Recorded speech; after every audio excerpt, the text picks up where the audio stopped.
El placer de contar además con Ron Aledo, que es exanalista de la CIA norteamericano. Muy buenas tardes, Ron, y gracias por estar aquí. Hola, hola, encantado. Bueno, Ron, pues teniendo tu experiencia, tu conocimiento, nos encantaría saber aquí a los oyentes de Negocios Televisión, ¿cuál es tu opinión ahora mismo sobre la situación actual del conflicto entre Rusia, Ucrania, en todo lo que está derivando y hacia dónde vamos? ¿Qué opinión tienes y qué expectativas? Bueno, pues lo más importante hoy día, a finales ya de septiembre, es que la contraofensiva ucraniana, tan famosa que tanto fue anunciada por los medios y por el gobierno ucraniano, ha sido un gran desastre. Básicamente hemos visto que no se logró nada de sus objetivos, no se logró ningún objetivo militar, no se logró llegar a Crimea, no se logró romper en dos el corredor terrestre hasta Crimea, no se llegó a Mariupol, no se llegó a nada, ni siquiera a Tokmak se llegó, que era la ciudad más, la primera ciudad en el camino hacia la costa, hacia el mar de Azov. No se llegó a nada, y al contrario, dicen los expertos que más de 70.000 soldados ucranianos han muerto en los últimos 2 meses y medio de esta fallada contraofensiva, y cientos de vehículos, incluso tanques muy modernos occidentales, han sido destruidos. O sea que ha sido un gran fracaso para la OTAN, un gran fracaso para Estados Unidos y para su agente, que es el gobierno ucraniano. Y ahora mismo pues muchos países se están replanteando si esta inversión de cientos y miles de millones de dólares que han invertido en Ucrania vale la pena para algo. Porque lo que han visto es que este dinero no ha servido para derrotar a Rusia, la contraofensiva no ha servido para nada, no ha logrado sus objetivos para nada, y al contrario, lo que ha logrado son que decenas y decenas de soldados ucranianos mueran. O sea que muchos aliados de Estados Unidos, que por la presión de Estados Unidos, la presión política de la Unión Europea y de Estados Unidos, le han dado miles de millones de dólares a Ucrania. Ahora mismo se están replanteando si van a continuar indefinidamente con esa ayuda ante el fracaso de la ofensiva. Ron, dentro de todo este fracaso de la ofensiva y toda esta cantidad de dinero, además en una situación también crítica para el gobierno estadounidense, donde podría enfrentarse incluso hasta un cierre del gobierno y paralizar incluso los pagos de ciertas funciones federales, en este contexto, ¿qué opciones hay de una mesa de negociación de paz? ¿Qué probabilidades podríamos asignar? ¿Y cree también que es posible que la guerra pueda derivar en un armisticio? Pues es muy difícil, pero obviamente hay voces que están tomando cada vez más y más fuerza sobre un posible arreglo temporal de paz, un alto al fuego. Ya lleva Orbán de Hungría, llevaba ya desde meses y meses pidiéndolo, este tipo de alto al fuego y de negociación, pero claro, Estados Unidos y Reino Unido más que nada eran los que seguían promoviendo sin parar, no alto al fuego, no paz, no negociaciones, hay que seguir con la guerra adelante, hay que seguir, les vamos a dar lo que sea a Ucrania que haga necesario para matar más soldados rusos, etcétera. Hay que recordar que Boris Johnson viajó a Ucrania cuando estaban a punto ya de ser fructíferas negociaciones de paz entre Rusia y Ucrania, hace ya más de un año atrás, viajaron para allá a Ucrania, Boris Johnson, para que la guerra siguiera, la guerra continuara. O sea que Estados Unidos y Reino Unido son los que más se oponen ardientemente a cualquier negociación de paz, pero en la Unión Europea ya empieza otros países a seguir la voz de Orbán, que lleva ya muchos meses pidiendo una especie de alto al fuego.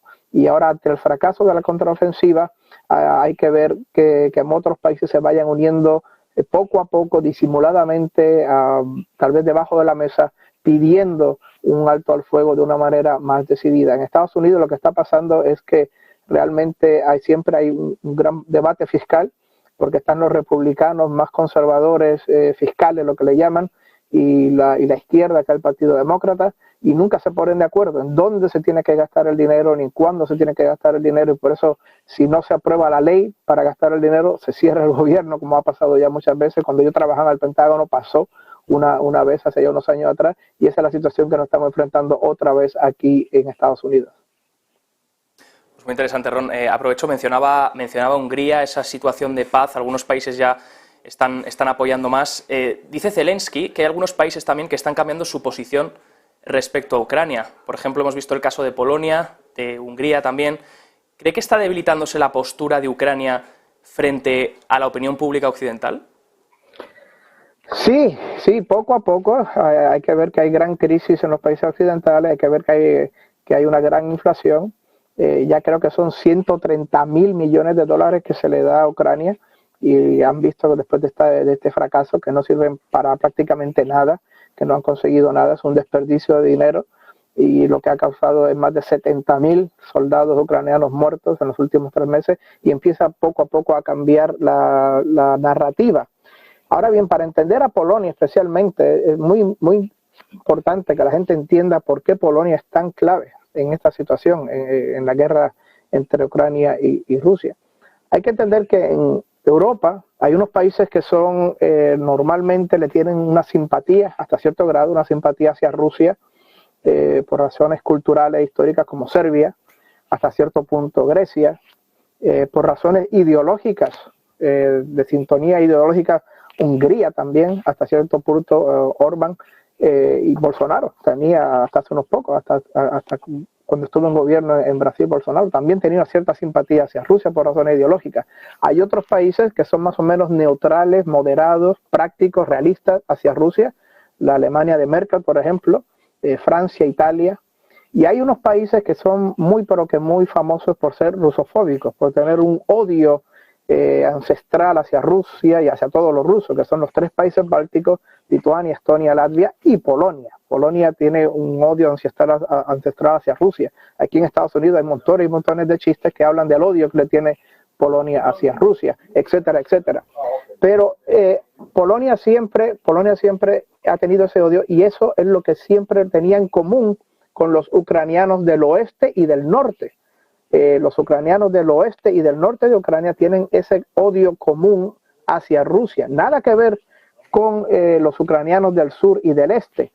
Son completamente diferentes. Los del sur y del este, al contrario, son de religión ortodoxa rusa, hablan ruso nativo, tienen familia en Rusia, y muchos de ellos se consideran a sí mismos rusos, consideran que Ucrania es parte de Rusia. Pero en el norte y en el oeste de Ucrania hay que recordar que un gran pedazo de Polonia, un gran, enorme pedazo de Polonia, se le quitó a Polonia después de la Segunda Guerra Mundial, y se le dio a este nuevo país Frankenstein que ahora mismo llamamos nosotros Ucrania. O sea que lo que hay en realidad en el norte y en el oeste de Ucrania son cientos de miles de personas que tienen raíces polacas, y estas personas pues tienen esa congruencia de odio hacia Rusia. Ahora bien, cuando hay problemas como esto del grano, pues ahí viene ya el conflicto, ya viene la enemistad. Y lo que hizo Zelensky con Polonia fue un gran error estratégico. Lo que hizo Zelensky es que a todo aquel que no le sigue completamente el libreto, que no le sigue completamente la narrativa que él quiere impulsar de propaganda, a todo aquel que usa un poco de sentido crítico, de pensamiento crítico para analizar el conflicto, el porqué del conflicto, las razones del conflicto, la historia del conflicto, a todo aquel, Zelensky rápido lo llama: tú eres una marioneta de Putin, eres un hijo de Putin, eres un agente de la inteligencia rusa, etcétera. Y Zelensky cometió el gran error de hacer eso con Polonia. A la que Polonia puso objeciones por el grano, Zelensky inmediatamente: eso es que los polacos son ahora agentes de Putin, son marionetas de Putin, y eso les cayó como un tiro, les cayó muy mal a los polacos, y por eso la enemistad que ha surgido en los últimos días entre Polonia y Ucrania. Rápido vino Estados Unidos a intervenir: bajen la agresión, bajen el tono, pero ya el daño estaba hecho, y ahora por eso vemos que no solamente Polonia, pero hay otros países también como Hungría, que lleva ya muchos meses pidiendo un alto al fuego, están cambiando la narrativa y la visión de ayuda incondicional al régimen de Kiev. Pues nos quedamos con estas claves. Ron Aledo, exanalista de la CIA norteamericano, muchas gracias por su tiempo, muchas gracias por estar aquí en Negocios Televisión. Esta es su casa, venga cuando quiera. Muchas gracias, encantado.